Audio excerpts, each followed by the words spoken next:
Hello, Internet! Welcome to episode 257 of the Assorted Calibers podcast.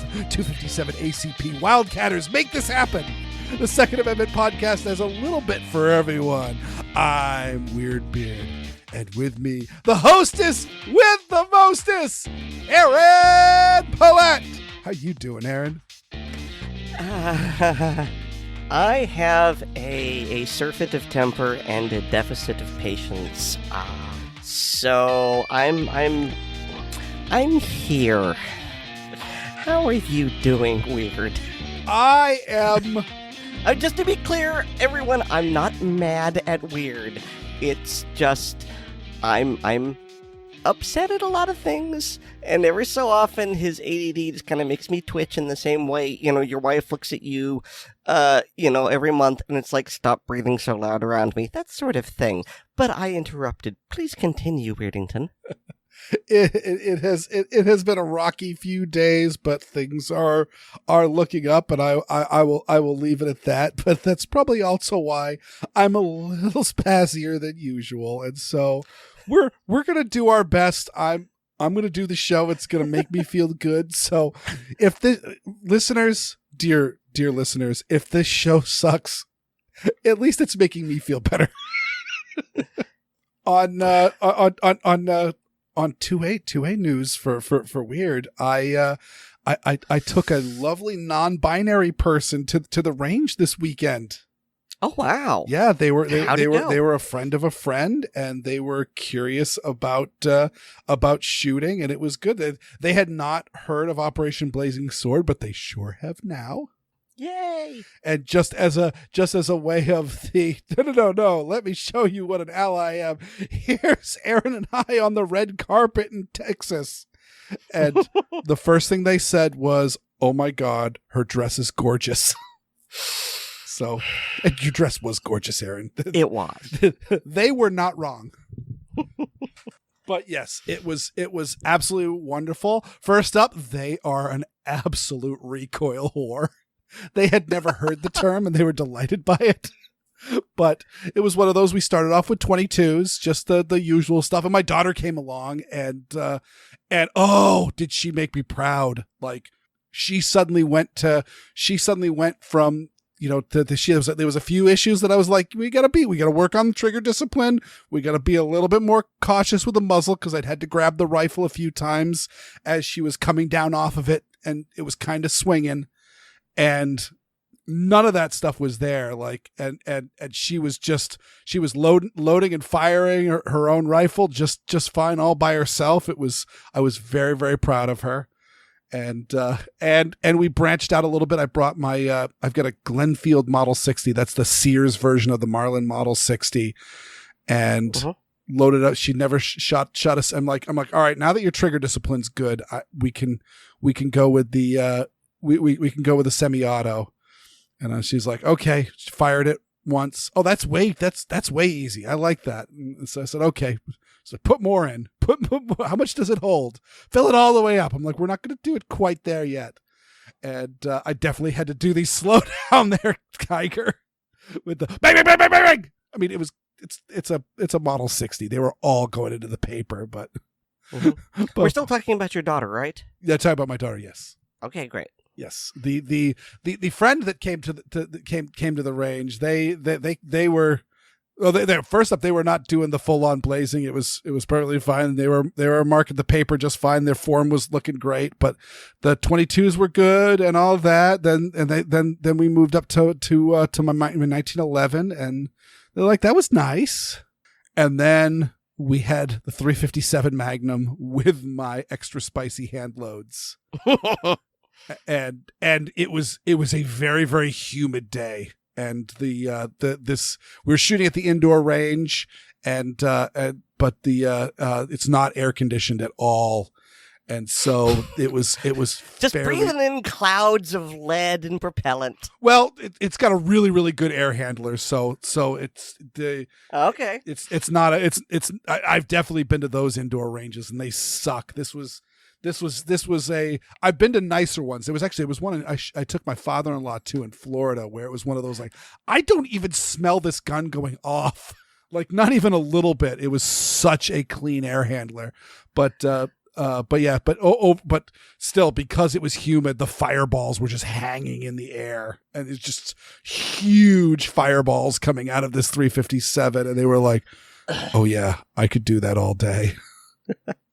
So speaking of fireballs and this person being a recoil whore, when are you going to break out the Mosin Nagant? Ooh, I wasn't sure about the Mosin, and I didn't quite know this about them. Certainly, if they come back, it will certainly be something to discuss on the... This is called a Mosin Nagant M44. It shoots a lot more fire, but we definitely did a bunch of shooting with 308s, which is about... I mean, the 308, they were 308 semi-autos, so it's not quite as kick your butt as the steel butt pad of the Mosin Nagant with the 7.62 by 54R, but we were still and that delightful muzzle whip too. Oh well, not the M44 with the bayonet extended. Yeah, we had the but yeah, so that was all good. Especially my I've got a 308 bullpup with a 16-inch barrel. And that one was definitely their favorite because the fireball is like right at your knuckles. I'm like, this is a hand stop. This is your friend.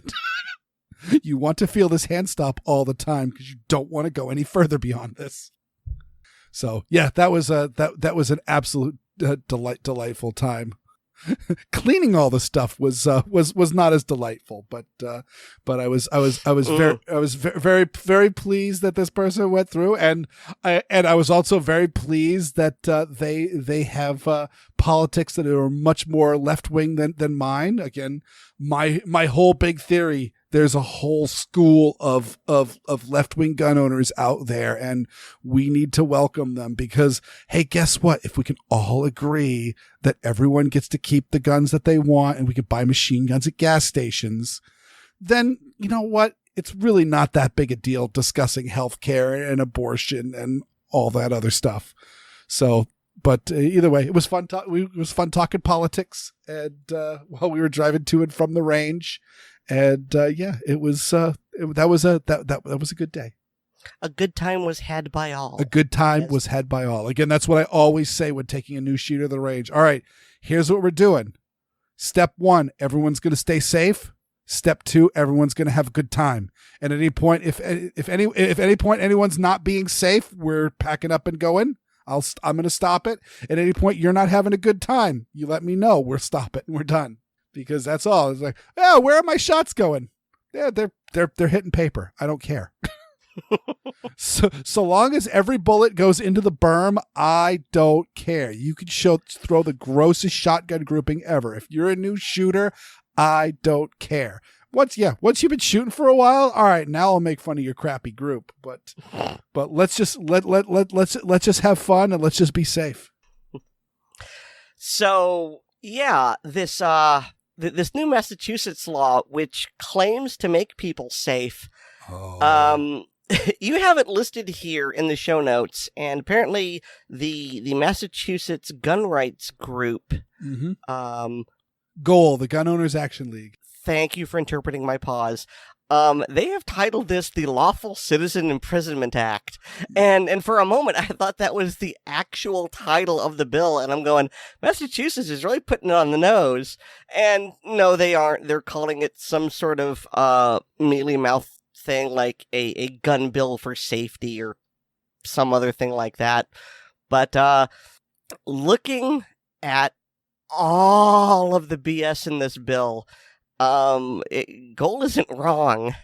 I mean, okay, you live in Massachusetts. This affects you. I'm going to let you handle this, but it's just, I could not get through all of this because my eyes were rolling back so hard I was getting a headache, and I don't see how this survives a Bruin challenge at all. No, I've got to say I have not devoted nearly as much time towards dealing with this.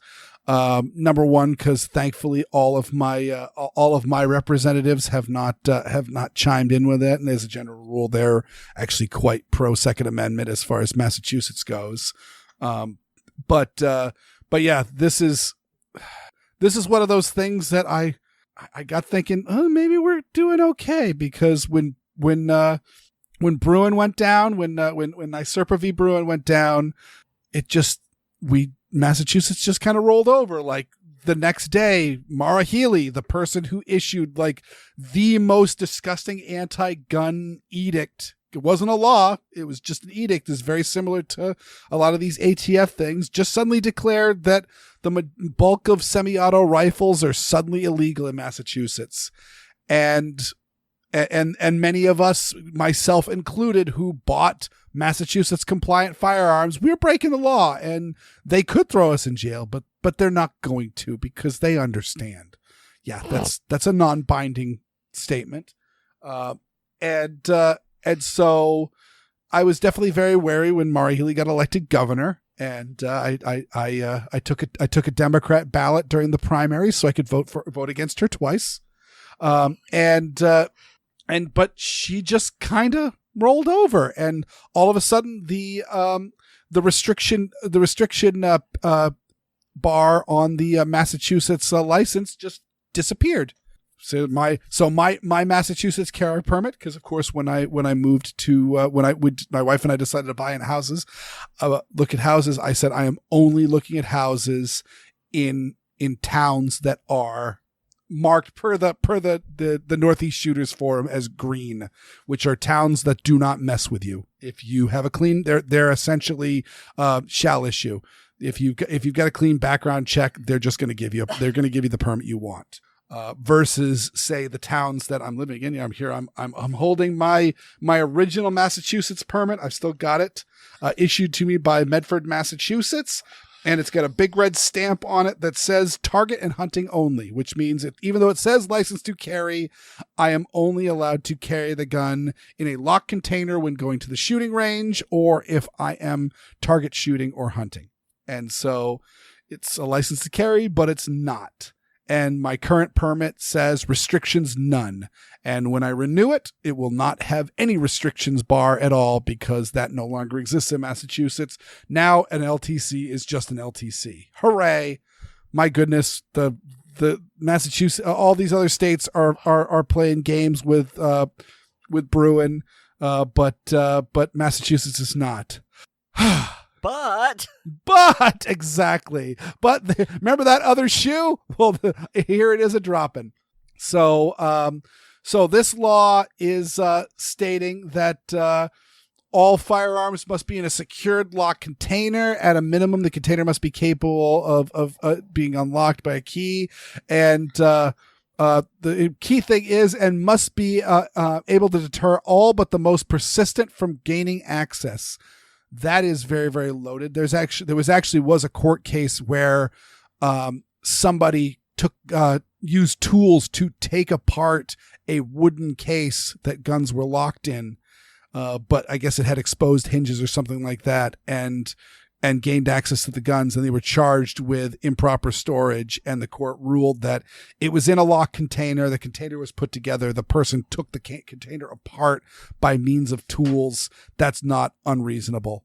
It shouldn't be expected that someone going through, and again, this could go through all sorts of stuff. I mean, we had, I've seen people take apart safes with like angle grinders and things like that. I mean, essentially almost all of them are sheet metal and concrete. These are not things that are impossible to get through. So what is the most persistent from gaining access? And then it also says retailers must comply with safe storage laws, and it simply says a room or a store, even if capable of being locked and surveilled, is insufficient. There are so many like gun shops where there's just like a big heavy vault door on, like, actually my favorite local shop has a little vestibule and the vestibule has like gun cleaning stuff and targets and things like that. And then there's a vault door, and you walk in and there's the shop with the cash register and the cases, and they just, and the windows all have bars over them.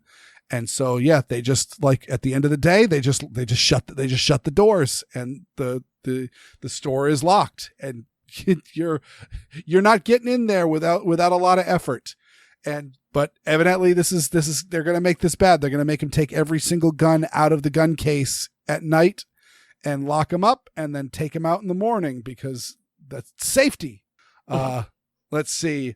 Here's a good one. Mandatory registration of all guns and feeding devices. They're going to ask you to register your magazines. And in the next section, those magazines need to be serialized. Mm-hmm.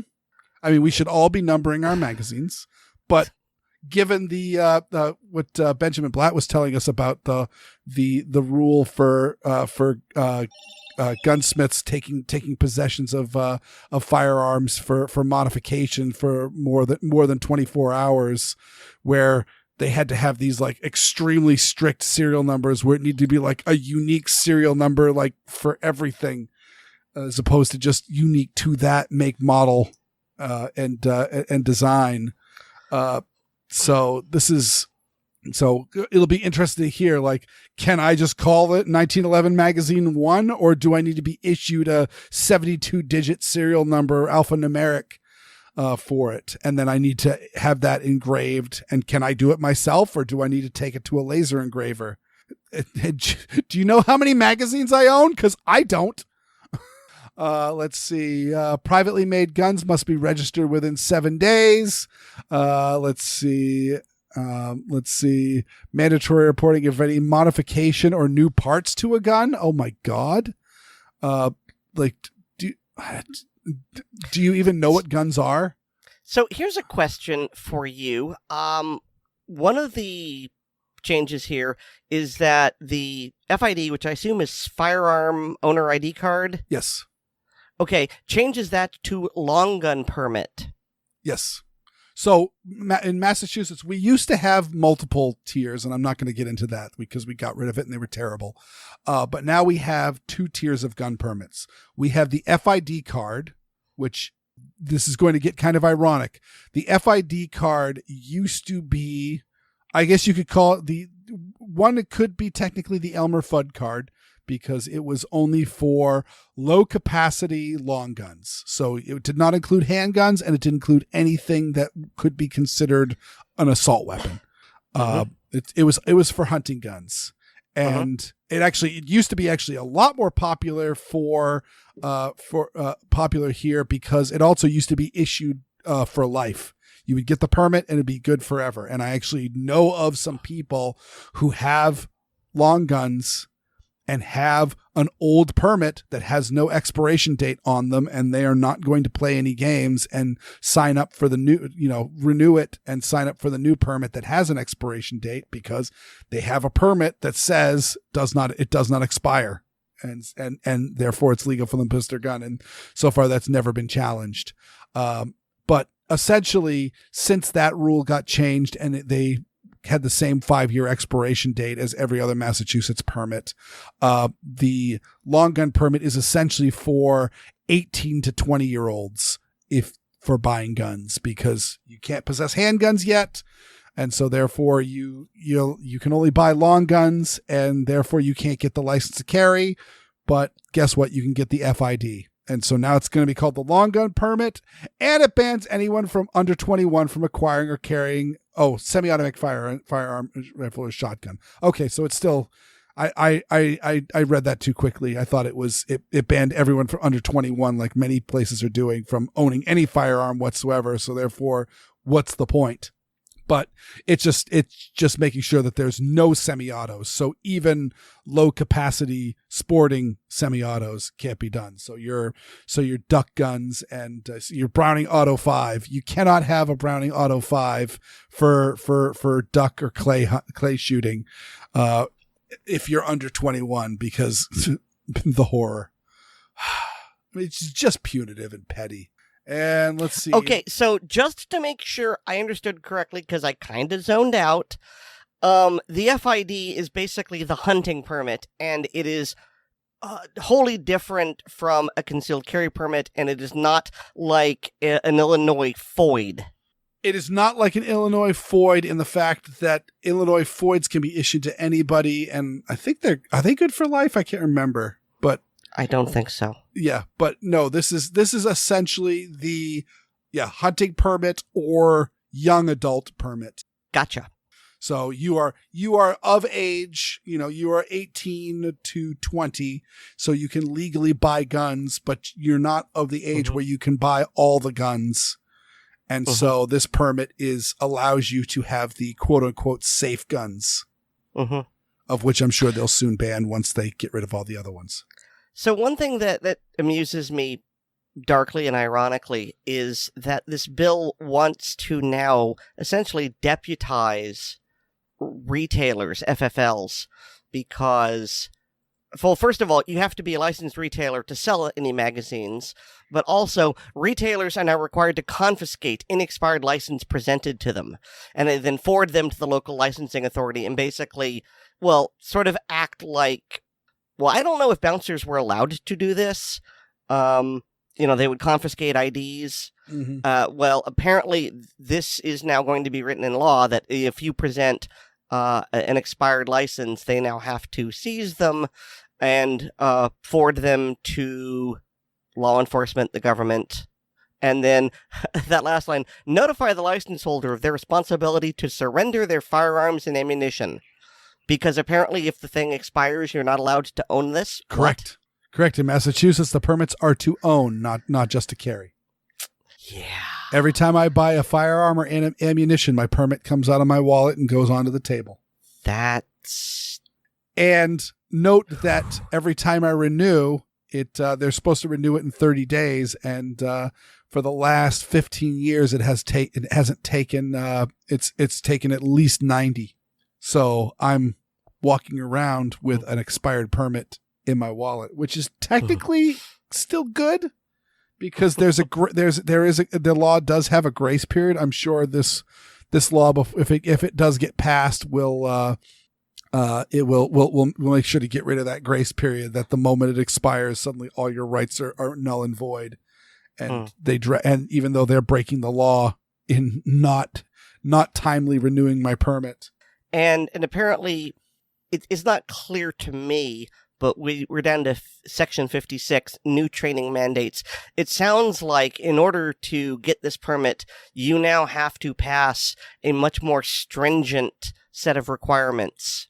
Oh, yeah, it appears to be. Yeah, it says here, written exam, injury prevention and harm reduction education, active shooter and emergency response training, applicable laws relating to use of force, de-escalation, live fire. This is like cop stuff.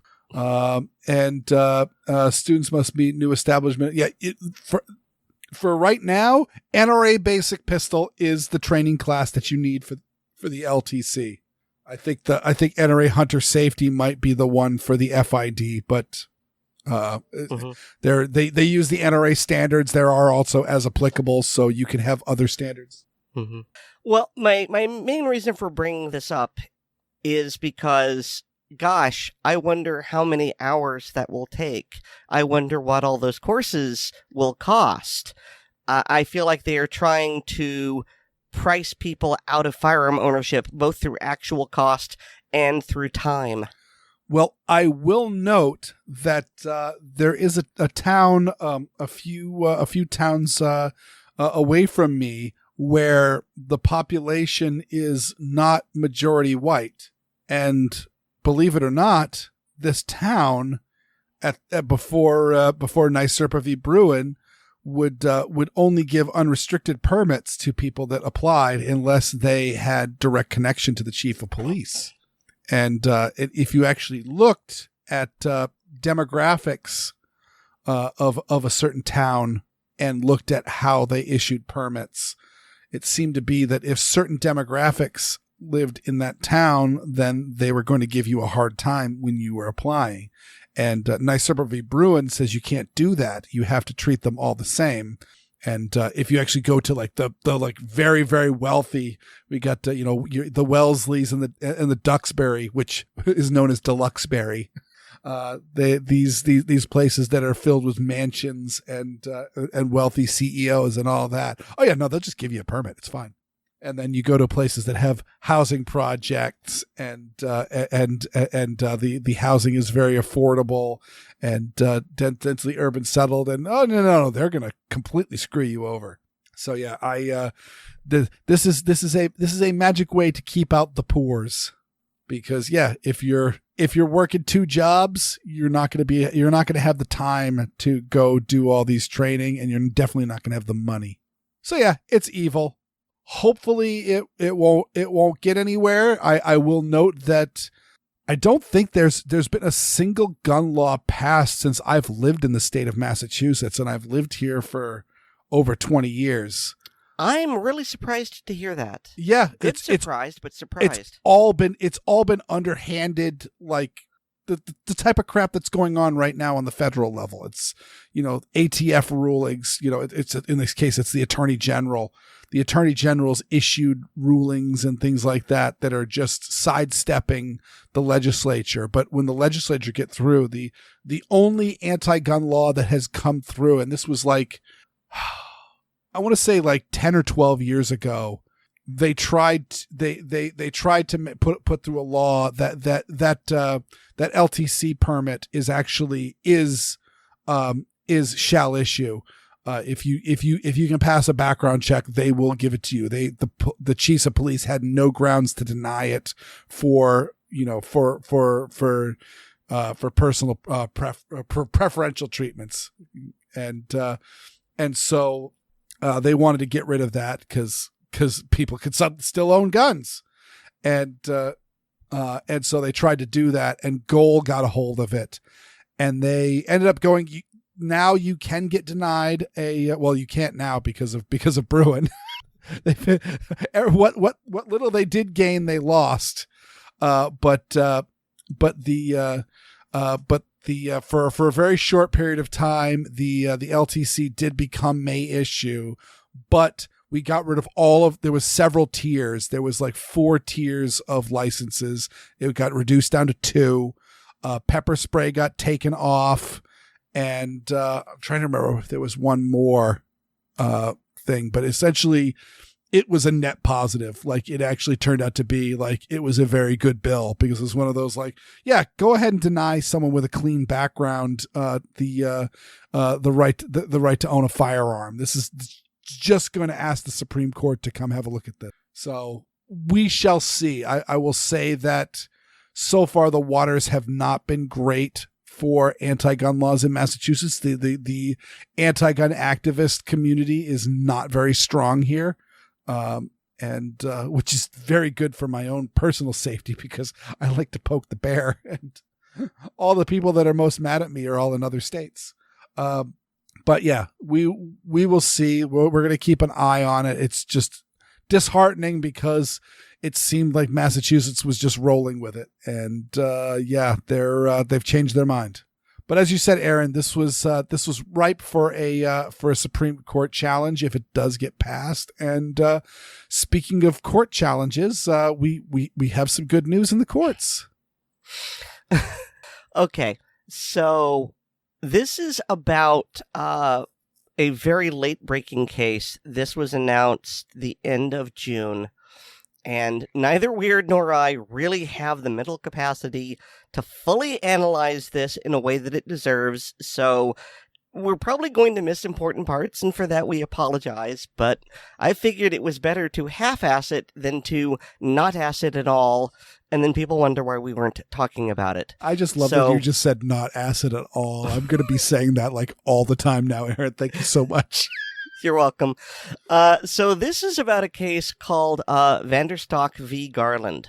And I'm not going to get into the details, but the short version here is that this is a lawsuit against the ATF specifically their rule involving, partial frames and partial receivers. And this case was brought before the United States District Court for the Northern District of Texas, and the judge ruled upon it. So Judge Reed O'Connor held that the ATF has exceeded its authority by attempting to regulate parts and components that aren't defined as a firearm under the Gun Control Act. The point being here is that the ATF had certain rules, certain abilities, and the GCA 68 superseded that. And something that they could have done, now they can't do through GCA. And Judge O'Connor specifically said that, okay, the ATF can update rules about, the definition of what is a frame and what is a receiver, but they can't go further than updating terminology. And so by deciding to regulate partial frames, partial receivers, 80% kits, then the judge has, slapped them with the slipper, spritzed them with the spray can and said no, because the judge has very logically said it's not a receiver. So you can't regulate it as a receiver. It's something that could be a gun, but it isn't. And so you don't have the authority, you don't have the legislative authority to do this. And so, 80% receivers and parts kits, they aren't weapons. And so this final rule that you have, no, I'm going to throw it out. It's not enforceable against anyone at all. Just throw it in the trash. It's done. And so this is a very, very solid spanking to the ATF, and to a certain extent against Chevron deference, which you've heard me complain about before. I'm not going to revisit that. Now, I would say that it is so very likely as to be almost a certainty that the DOJ and the ATF will appeal this. And I'm not sure how far it'll get. If it gets to SCOTUS, I really have a feeling that SCOTUS won't even bother to hear the case.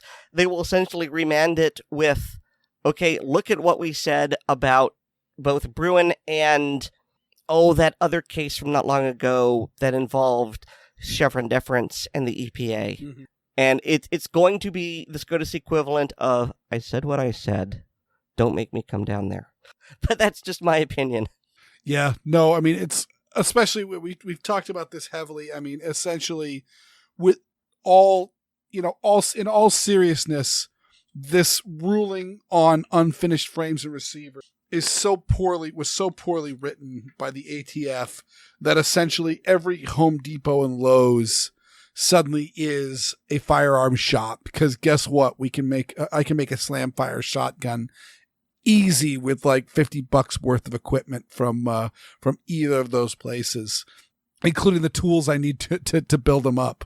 And so it's one of those, like, I mean, and honestly, it makes like bar stock is suddenly a firearm, because they talk about like a well-equipped machine shop in one working day.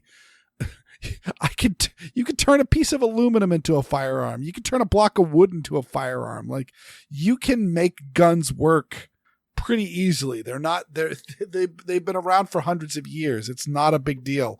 And so to suddenly say, like, give that wide a latitude to suddenly call something a firearm. And again, you're calling things that aren't guns.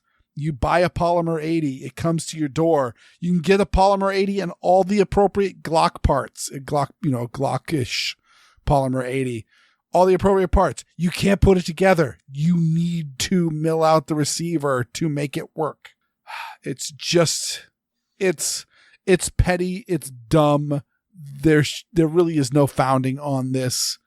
And I just hope they keep spanking it. And honestly speaking, at this point in time, I'm just rooting for Matt Gaetz, like, abolish the ATF bill to go through, because you guys brought this on yourself. All right, I don't know how to segue to this. This is another crappy news story. This makes me angry. The title is Grieving fathers continue to blame Peterson over inaction during Parkland school shooting. We're talking about Scott Peterson, the school resource officer for Marjorie Stoneman Douglas. And he was charged with, I think, negligence. What does it say here? But essentially, this guy, he heard the gunshots and he hid. And of course, it was policy. He was trained that he is supposed to charge in and engage the shooter. Do not wait for backup. Call for backup, but do not wait. And he did not do that. And when his backup arrived, they also hid outside. And I've got to say, the fairly substantial body count within Marjorie Stoneman Douglas School, I think, is directly attributed to the inaction of the police, because the shooter had already left the building and the police were not letting EMTs in to treat the wounded. And it minutes is a lifetime for many of these people if you've got a wound. And the same thing happened in Uvalde with Robb Elementary School. And these police officers who are cowards, who are not following their training, who are not following the FBI recommendations on spree killers, this is costing lives. And I'm pissed off that this guy is getting away scot-free. He was briefly terminated, but they brought him back, and he has since retired on a pension. And so it's one of those, like, okay, maybe you can't criminally charge them.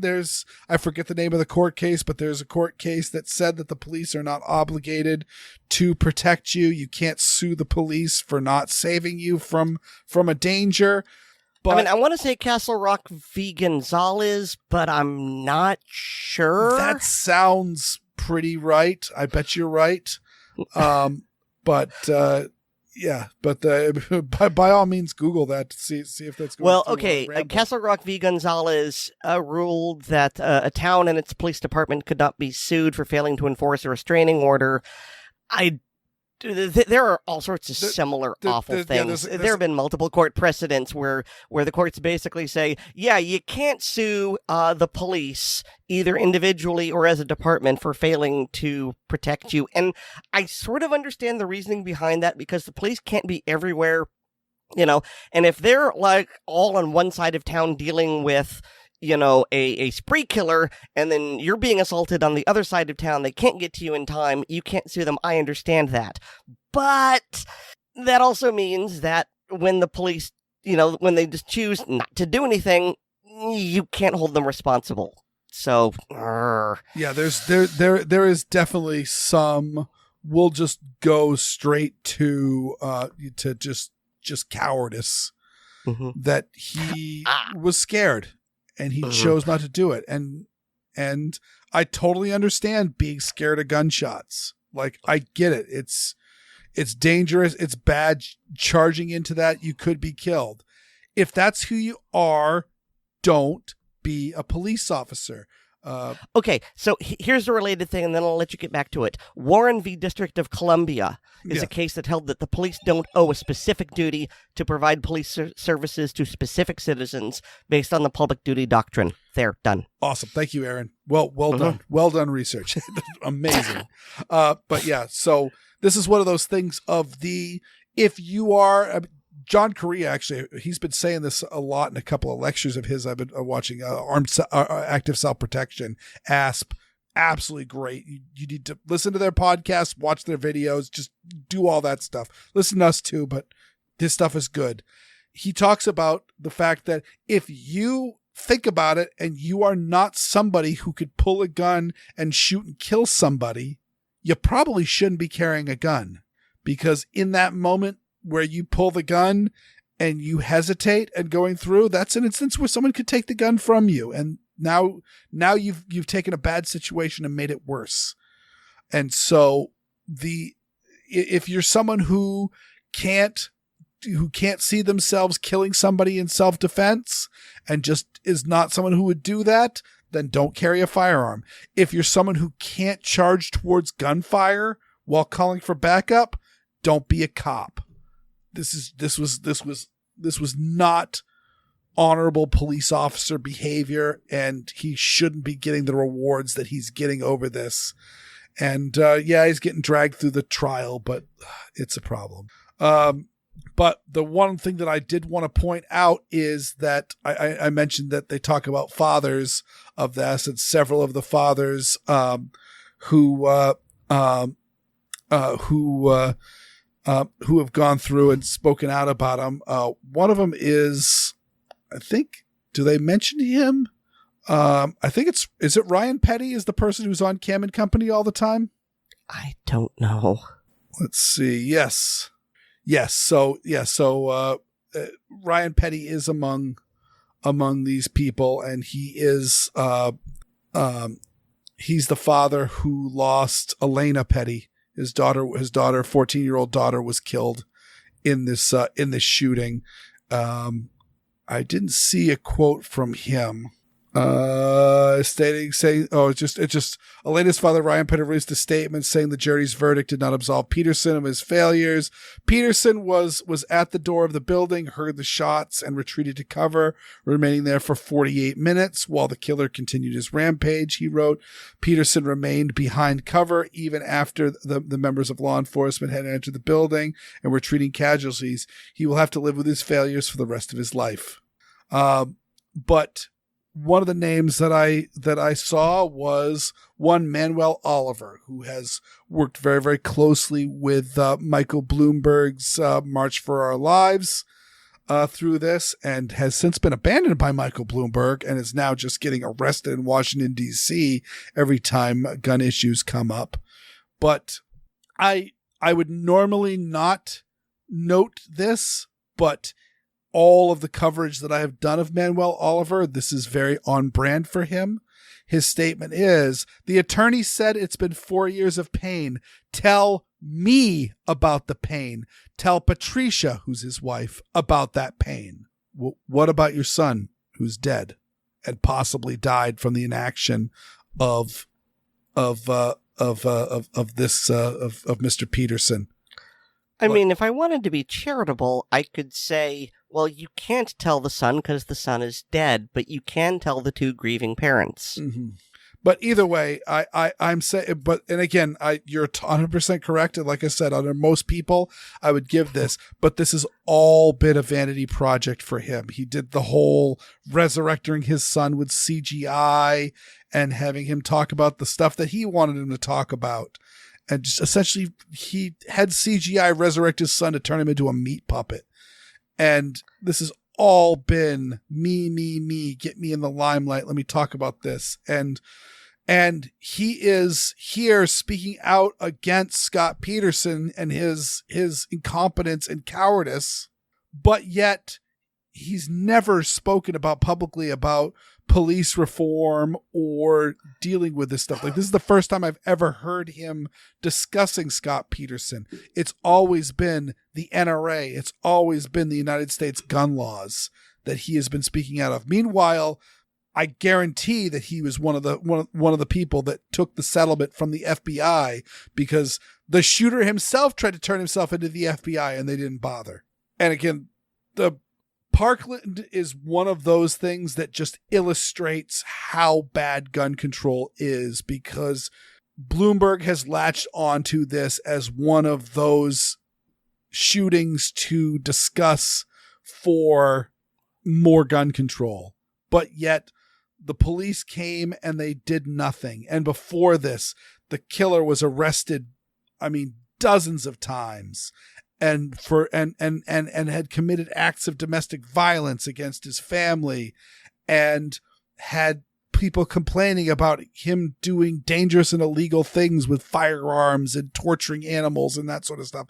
And finally, the killer turned himself in, and nobody did. And the schools had all sorts of policies against them, and nobody did anything. But obviously, we need more laws, because we could put more laws on the books and they won't follow them either, and there'll be more killing. And again, I think the body count was so high because the police did nothing. Uh-huh. And while I'm still seething, let's use that energy. Let's springboard to say that, oh my God, the police released the body camera footage from Allen, Texas. For those that don't remember, I had actually forgotten. It took me a second to jog my memory.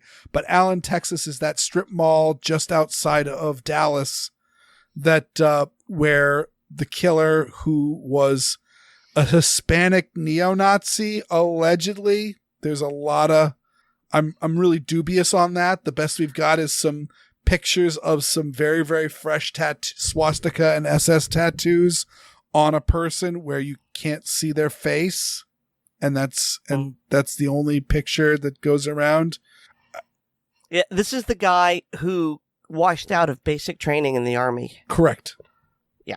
Correct. But he was just decided to shoot up a strip mall and killed several people. Well, the police have released the body camera footage. The officer has chosen to remain anonymous, which I'm disappointed in, only because I want to say this guy's name. Like, I am so impressed by this body camera footage. I don't think the article that I have listed has it, but by all means, look this up, because, oh my God. So the body camera footage starts with the officer is talking to a mom and her two kids and just doing the officer friendly thing and telling the kids to wear their safety belts when in the car and be safe, and just smiling police officer. And then suddenly bang, bang, bang, bang, bang. And I will note that the mom just he says, go. And the mom just kind of ushers the kids away, but not in a super panicked way. This is not the first time mom's heard gunshots. I'm just saying. And then he goes into his car, grabs his carbine, racks around into the chamber, and starts hoofing it towards the gunshots. And he runs for a while as he's heading towards the gunshots and calling in for backup and get that. And eventually he ends up encountering the shooter, and he puts the dude in the ground, and good for him. But this is just this is exactly what you do. This is how you do it. And the fact that he's just being officer friendly and just talking to some people and just showing that friendly face. He's not, he turns into Billy Badass and grabs the rifle and turns into Death Incarnate and goes and mows this jerk down. It's like the family dog. Yes. I mean, especially you see it in the big military working dogs like German Shepherds, where they're friendly, they're goofy, they love, and then all of a sudden, it's almost like, a split personality where it's just, I'm working and you're threatening my family and now I must murder you. Mm-hmm. And it's a similar thing. Yeah, exactly. He goes from just absolutely the most friendly, approachable, and loving officer. And even then, from there, he's not... He never crosses that line with those kids. Those kids, he doesn't turn on them. He just goes, get out of here. Daddy's going to work. Mm-hmm. And daddy goes to goddamn work. And officer, I understand that you don't want to get into the limelight. I totally respect that. I totally get that. That's not how you roll. And if that's what you want to do, that's fine. But oh my God, amazing work. We just talked about a complete piece of garbage police officer, several garbage police officers. The entire Broward County Sheriff's Department was trash on that day when the balloon went up. Meanwhile, you were solid gold. You did it. And it was amazing what you did. And it's a shame that the people who did lose their lives lost their lives. But again, police can't be everywhere. You did your best to mitigate the damage, put the shooter on the ground, and therefore make it so that first responders could get in and help attend to the wounded. And it's inspiring. Absolutely amazing. Mm-hmm. I mean, if you feel like you can't run towards the gunfire, I understand that. I don't know if I could, but I'm not trying to be a cop. Mm-hmm. If you can't do that, don't do the job. But if you're going to be a cop, if you're going to be a first responder, you have to run towards danger. And so, yes, kudos to him. Isn't it a sad world where we have to congratulate someone for doing his job? But still, I mean, not just that, but this was a brave action, and good on him for doing that. I mean, we could definitely say it's a shame that kudos for doing his job, but I will have to say that I'm even willing to concede that some cops may think they have it in them until the rubber hits the road and then realize that they don't. And so the fact that he's huffing and puffing in this video and all of that. Some of that is the fact that he ran for God knows how long. It's hard to tell with those fisheye lenses, the distance, but I mean, he definitely probably jogged at least half a mile in full battle rattle to get to this, this Olive Garden or which I can't remember which chain restaurant it was where the shooter was, and then fired and put the guy down, and then was meanwhile the whole time communicating with officers. Just amazing work. So yeah, commendations to this guy. That's incredible. I wish I could thank you by name, but I respect why I can't. All right. We're going to shift gears one more time, and this one harkens back to the last episode where Erin is talking about her panel at LibertyCon. Xander is giving kind of a response to that and talks about having the right tools in your various kits.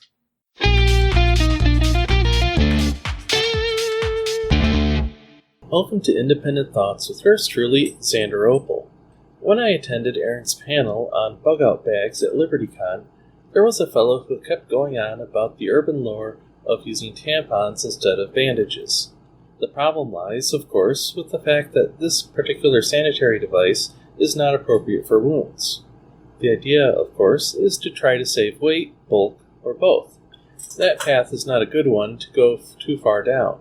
Bandages are already quite nicely compact, for example, and lightweight. You want to be able to have a clean, if not outright sterile pad to apply to a wound to slow or stop bleeding while keeping material from contaminating or irritating the injury. You also want to be able to easily remove the bandage when changing it or when it is appropriate to leave it uncovered. Another spot where one thing tries to be too many things is cars that have an included jack and wrench/jack handle stowed somewhere awkward. I much prefer to leave that thing where it is stowed and add to my vehicle a small bottle jack, a piece of plywood, and a long-handled wrench that is much easier to use on lug nuts. You can never go wrong with a 4x4 block of wood with an angled cut at one end to use as the ramp. Such a block is a definite multi-use tool, allowing for a short step, something to keep a wheel from rolling, a portable ramp of sorts, or something to set the jack onto if it is too low of a profile. An adjustable wrench, often called by the brand name of crescent wrench, is a good utility item.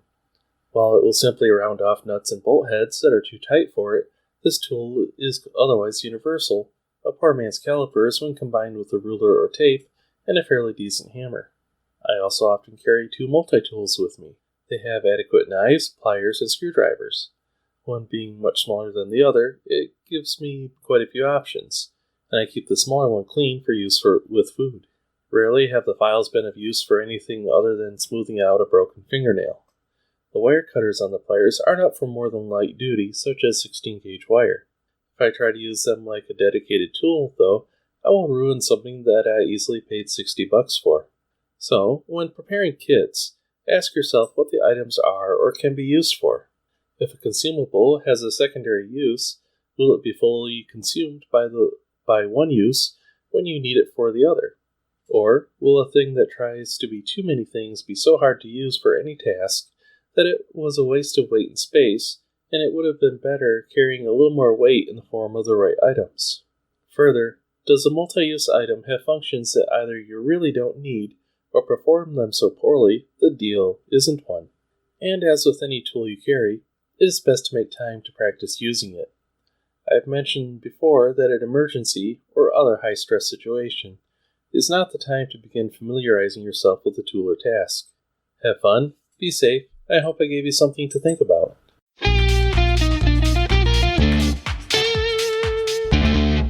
So I asked Xander for more details on the the jack and the wrench and other things. And so there are notes, there are Amazon links to those in the show notes. I also asked about the wood, and he said that he had misspoke, and that the plywood is not the 4x4 block. So there are actually two different pieces of wood here. He says for the plywood, about 2 feet square should do, and he'd go with 1/2 inch to 3/4 inch in thickness. And for the 4x4 block, he just said a couple feet long. See, I was actually thinking like a square. No, this is more like a length of lumber that you would use in a project. Mm-hmm. So there you go. More information for you. Yeah, that's good stuff. And there's certainly a judgment call about which tool is the best tool. I'm going to say those crappy jacks and lug wrenches are designed to be cheap to make and just easy to stow in virtually every car. They contract it out, they make it, and they put it in the car, and they just tucked it away, and you may not even know you have one in your car. But yeah, they're better than nothing in an emergency, I guess, though if you don't know the proper way to use them, I'd be really worried that one of those, the car could slip off the jack, and if you were underneath it, it might be worse than just dealing with a flat tire. So which are worse, those or jacks from Harbor Freight? You know, I've never even set foot into a Harbor Freight, so I don't really know. Okay. I gotta say, I don't either. I just know that they've got a reputation for. They may not necessarily be junk, but with those low prices, you get what you pay for. Yeah, but at least if it's like a full size jack, like, have you ever looked at have you ever taken out your car kit, your Fix-A-Flat kit, or your spare tire change, whatever it's called, but the little jack and lug wrench? Yeah. Yeah, looks like it's one of those, like, it's just a little, like, it's just like a little scissor lift thing where you're just screwing on it. It's not even hydraulic. I don't know. I would take a Harbor Freight jack over. Okay. I might be wrong, but I would personally trust it more than that piece of crap that's in my truck or car. Well, that's fair. I just wanted to stir a little poop. Yeah, I mean, it's one of those, like, yeah, there's just a level of what's going on, because obviously that, you know, the Harbor Freight jack, even a small one's going to take up like 2 to 3 times as much room as like that whole little kit that's in the car. That's the reason why that piece of crap's there. It's tiny. So yeah, but at the same time, Swiss Army knives and multi-tools are huge sellers for a big reason. They're a little small form factor with lots of crappy but adequate tools. So you got to decide where are you willing to give up space and weight, and where are you willing to make do with substandard tools. Well, aren't you a big fan of one of those TV chefs who is constantly railing against unitaskers? That would be Alton Brown, and yes, he does rail against unitaskers, and I am a huge fan of having multiple uses. As a matter of fact, I'm going to we're going to a Independence Day party tomorrow. We're recording this on Monday the 3rd. Hope you guys are all had a great Independence Day. I am in charge of making potato salad, and I'm when I make potato salad, I make it with my French fry cutter. I run the potato through the French fry cutter, and then I hold the potato together in that sliced block, and I just run the knife over it a few times to slice them into cubes. And that is how I make my my potato salad. And so it's one of those, like, you gotta. Every kitchen tool must have multiple uses. Minus, again, Alton Brown states, the only unitasker in his kitchen is the fire extinguisher. Okay. I mean, I bring it up because, you know, you're, like I said, big fan of Alton Brown, who doesn't like unitaskers, yet you want to buy a big and heavy unitasker. I mean, that's the argument. His only unitasker in his kitchen is his fire extinguisher. And I would note that some people will say, oh, a fire extinguisher could be used as a weapon. You clearly haven't followed Alton Brown on Instagram. He is extreme gun nut. He's got a lot of guns. As a matter of fact, I'm trying to remember if it was Sky. I think he went to go see Skyfall with a 32 ACP PPK concealed carry. But but he has the fire extinguisher is the unitasker, and I might argue that when it comes to changing a tire, given that number one, the damage that can be done from improper jacking, and the damage that can be done to you for a vehicle that slips off the jack, that might be, you got to decide, is that where you want a unitasker? I mean, that makes sense. I'm not arguing it. I just feel like, I guess because I'm feeling kind of pedantic right now, we need to drill down on, okay, when is something so important that it can be a unitasker or it deserves to be a unitasker versus when is it not so important and we can get away with things being multitaskers? And I'll say right now, Xander's talking about the kit that he keeps at his vehicle versus me. I still just got the crappy factory stuff because, hey, guess what? 99% of my time, I'm in the East Coast Metroplex. I am between Portland, Maine, and Washington, D.C. in 99% of my driving, which means that I can just open up my cell phone and call the number on my AAA card, and someone will show up and change my tire, and they'll be using a big solid jack. And so, and they know what they're doing. So they'll change it. The time it'll take me to wait for them to show up and change the tire is faster than it would take me to change the tire myself. Yeah. And that's great until, cell phones go down. They can't reach you. That is true. And that's just, that's the blind spot I have, Aaron. Yeah, I mean, as long as you've got the grid up, that's a great solution. But if something goes down, if there's another, if there's a 9/11 in your area of Massachusetts, you're going to be waiting for a while. I'm growing my own yeast. Isn't that prepper enough for me, Aaron Paulette? No, it's not. So, Weer'd. David's segment is called Gun Lovers and Other Strangers, right? Yeah.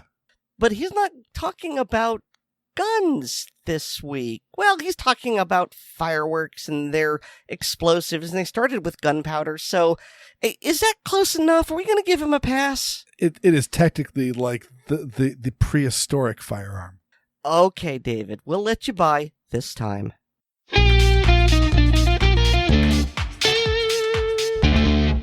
Hi, and welcome to Gun Lovers and Other Strangers.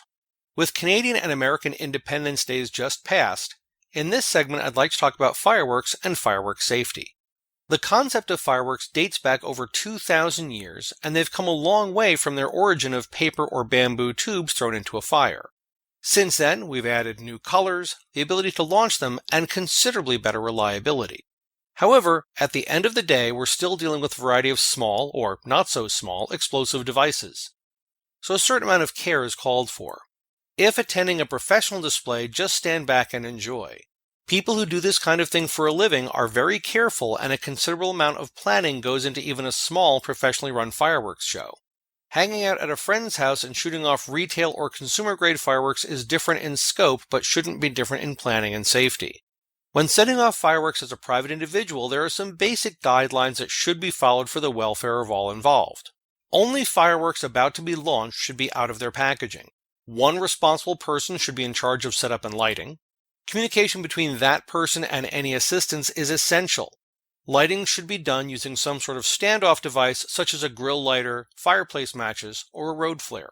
Buckets of water and/or fire extinguishers should be kept handy.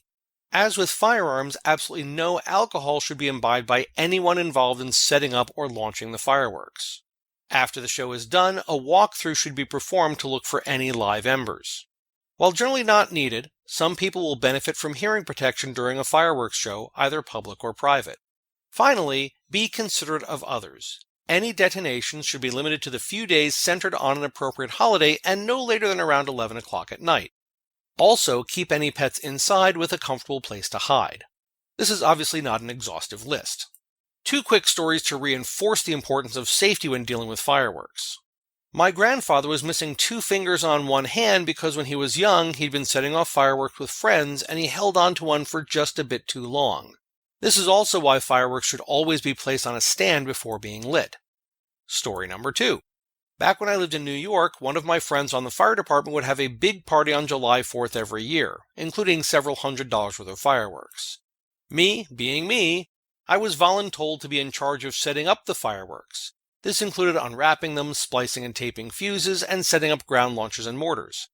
Basically, everything except actually lighting them, though I did get to do some of that as well.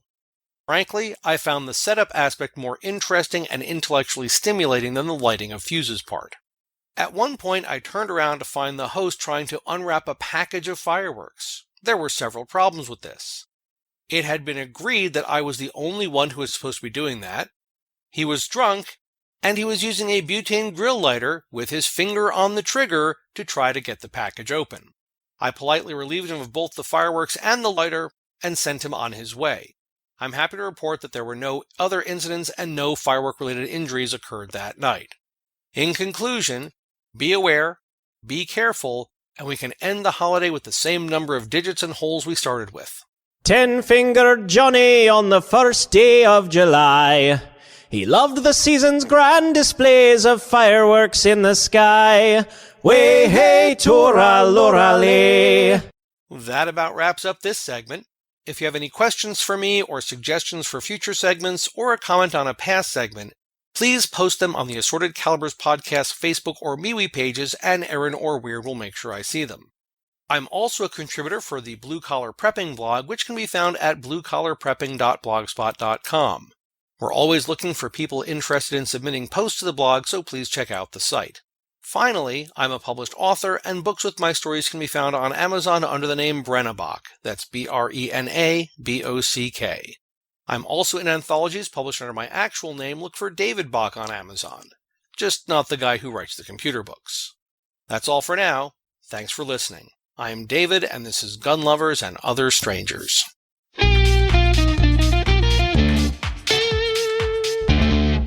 Yeah, many people may not realize it until they start using fireworks, but the explosions and fire of a firework, or honestly speaking of a firearm, gets really boring really fast after just like a few.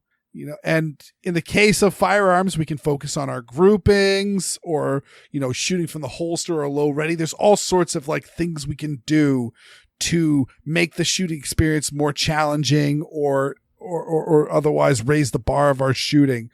But with fireworks, it's mostly just making poor life choices. Like, let me see how long. Let me not be a coward and throw it right away. Let me hold on to it for a few seconds before throwing it. Or let's have Roman candle fights.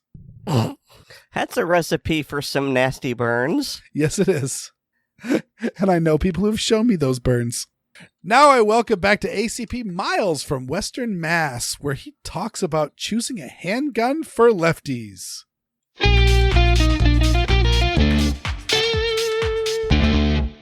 Hi, this is Miles from Western Mass again.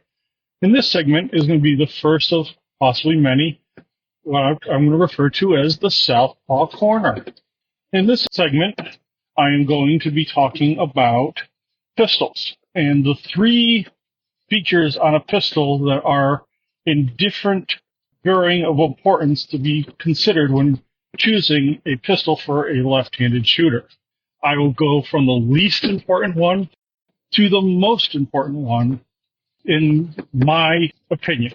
So the first thing I look at when I'm picking out a pistol is the slide stop, slide release.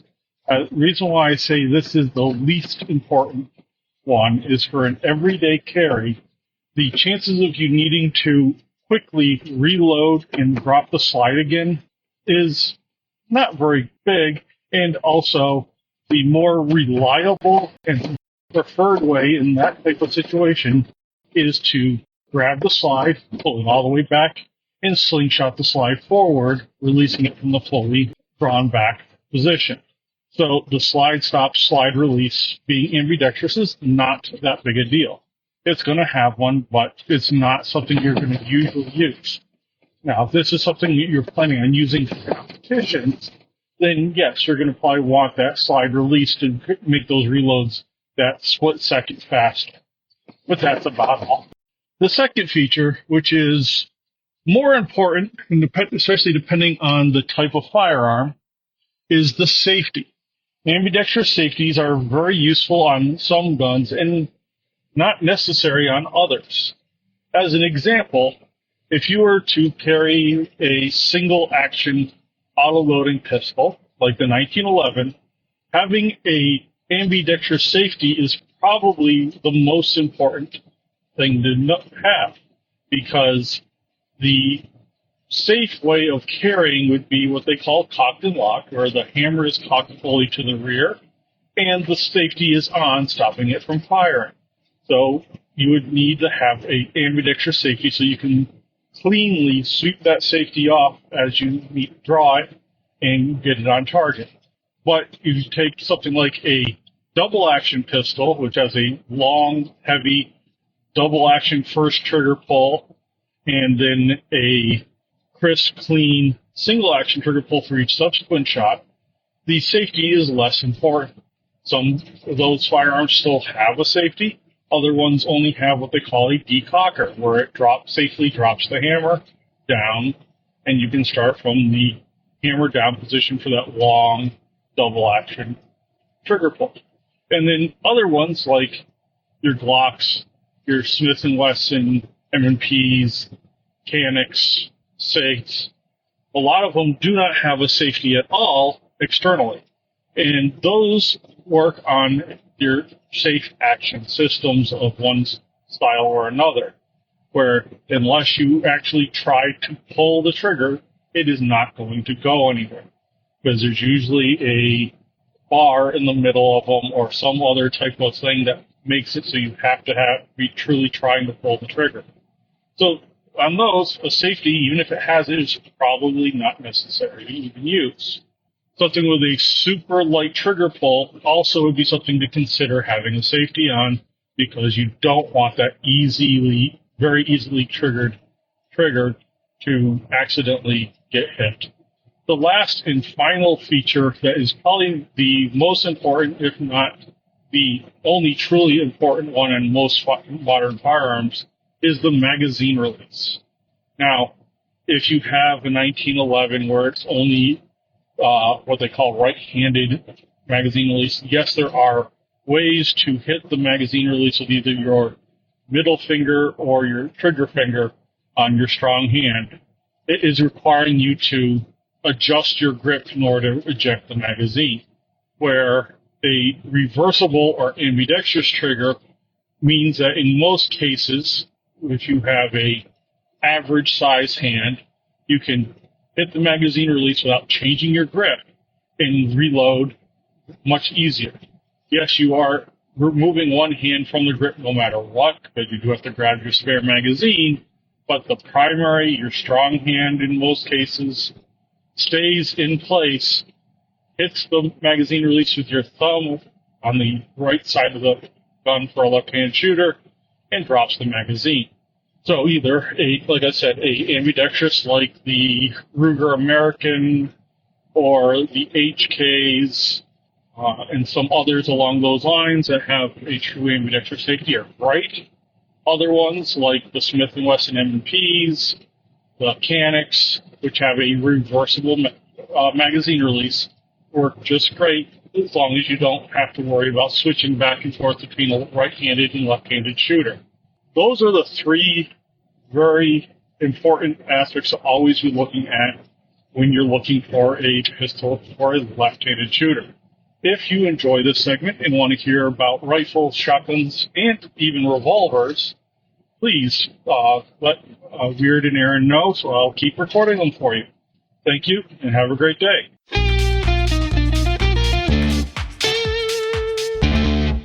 Thanks again, Miles, for submitting this segment. And by all means, if you're a fan of the show and like Miles or Tiny have something to say, by all means, reach out to any of us and let us know. And if it's a good enough segment, we'll put you on.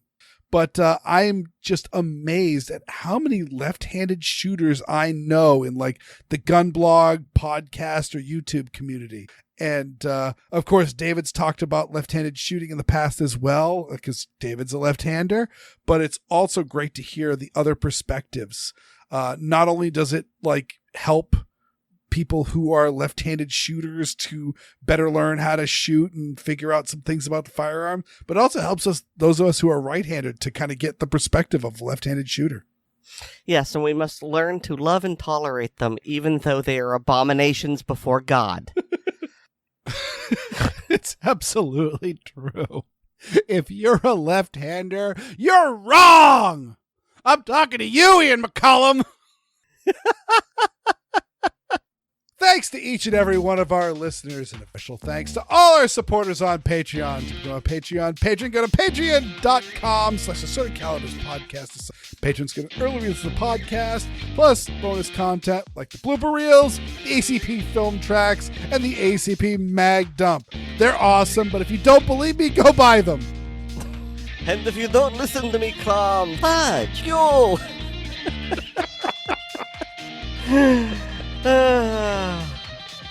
Also, please remember to rate us on Apple Podcasts, subscribe to us on the platform of your choice, and share the show with your friends, both online and off. Got a blog. It's called WeirdWorlds.com. That's WeerdWorlds.com. It's mostly just this past, but we'll see what's. But I am also on Handgun Radio on the Firearms Radio Network. Check that out. And you can get more from me at Linktree/Aaron Paulette. That's linktree.ee/Aaron Paulette, all one word.